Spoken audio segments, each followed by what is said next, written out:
जय माई की। तंत्र शास्त्र में, तांत्रिक पूजा में तांत्रिकों के द्वारा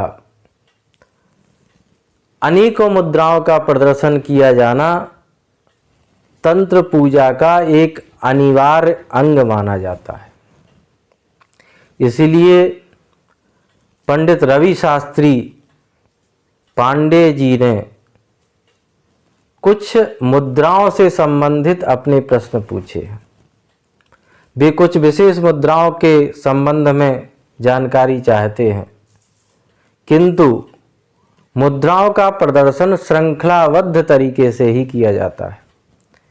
इसके बीच में किसी भी मुद्रा को अनायास उपयोग में नहीं लाया जा सकता और किसी भी मुद्रा को अनायास ही उस श्रृंखला से अलग नहीं किया जा सकता। इसीलिए आज हम कुछ ऐसी मुद्राओं के संबंध में चर्चा करेंगे।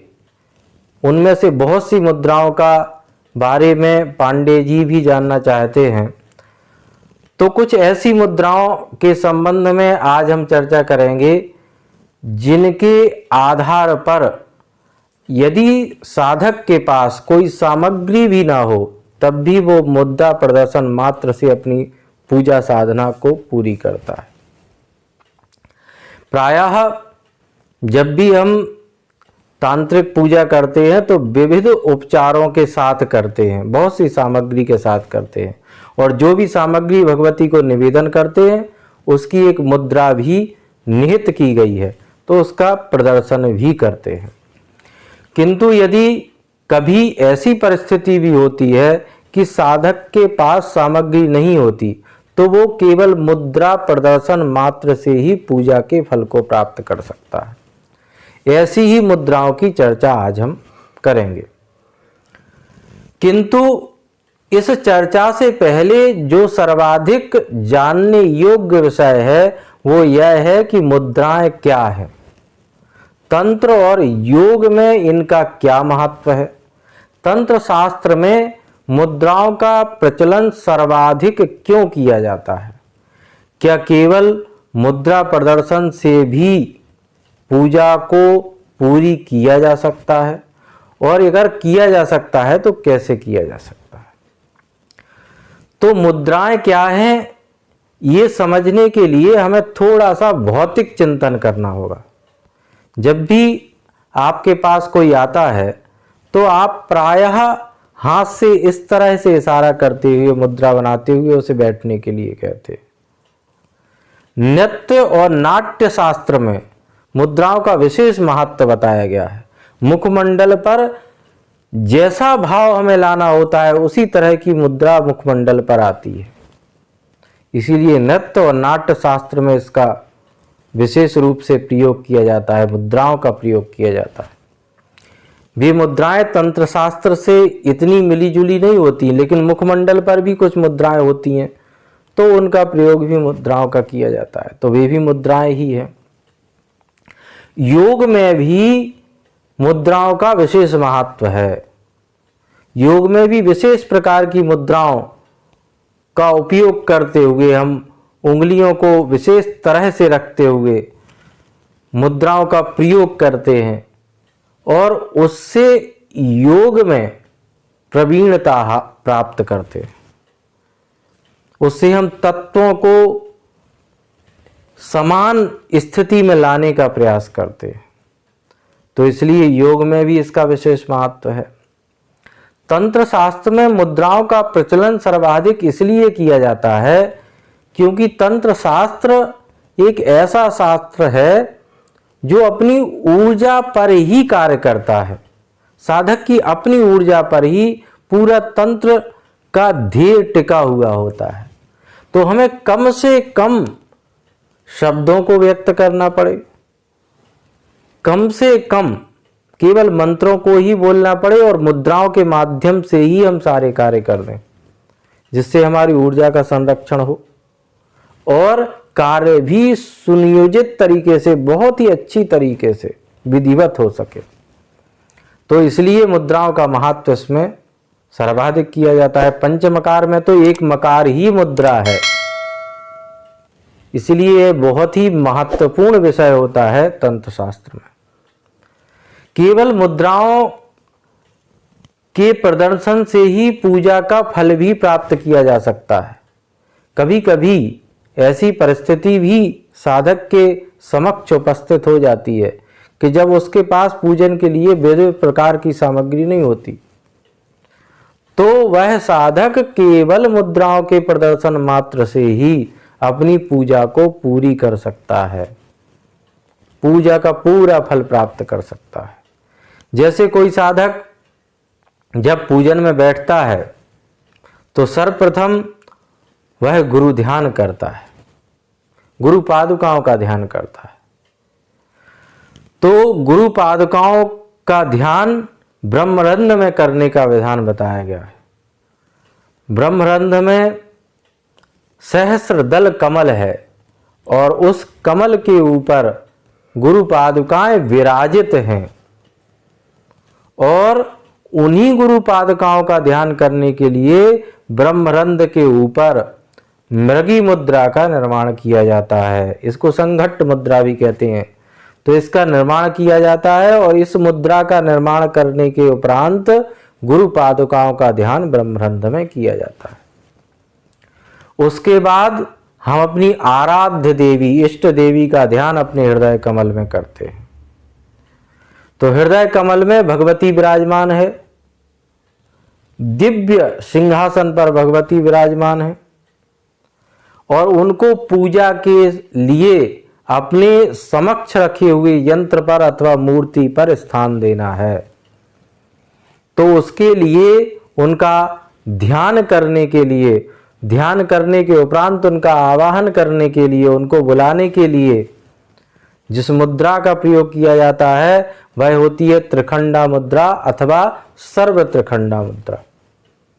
यदि आपके पास पुष्प है तो त्रिखंडा मुद्रा से आप पुष्प का चयन करते हैं और फिर सर्व त्रिखंडा मुद्रा का प्रदर्शन करते हुए भगवती को, जो हृदय कमल में विराजी हुई है, नासिका रंध्रों से तेज के स्वरूप में सर्व त्रिखंडा मुद्रा के मध्य में स्थान देते हैं, और फिर उसी मुद्रा के माध्यम से सामने स्थापित यंत्र अथवा मूर्ति में भगवती को स्थान दिया जाता है।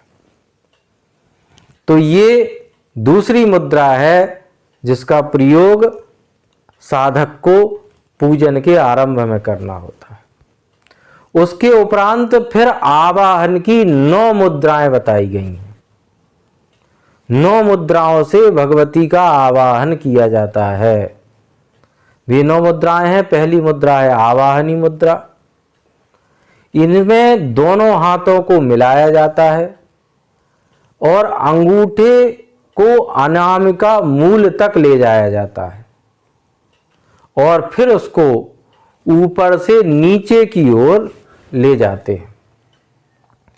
इस मुद्रा को आवाहनी मुद्रा कहते हैं। उसके बाद आता है स्थापनी मुद्रा।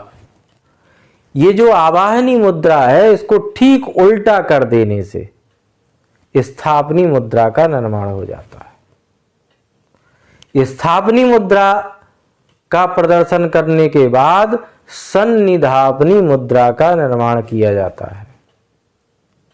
दोनों मुट्ठियों को बांधकर अंगूठे को सीधा रखा जाता है।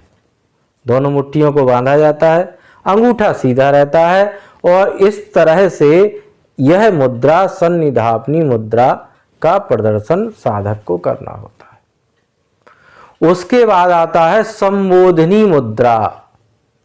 दोनों मुट्ठियों को अंदर अंगूठा करते हुए, दोनों मुट्ठियों के अंदर अंगूठे को करना है और फिर उसे उलट देना है।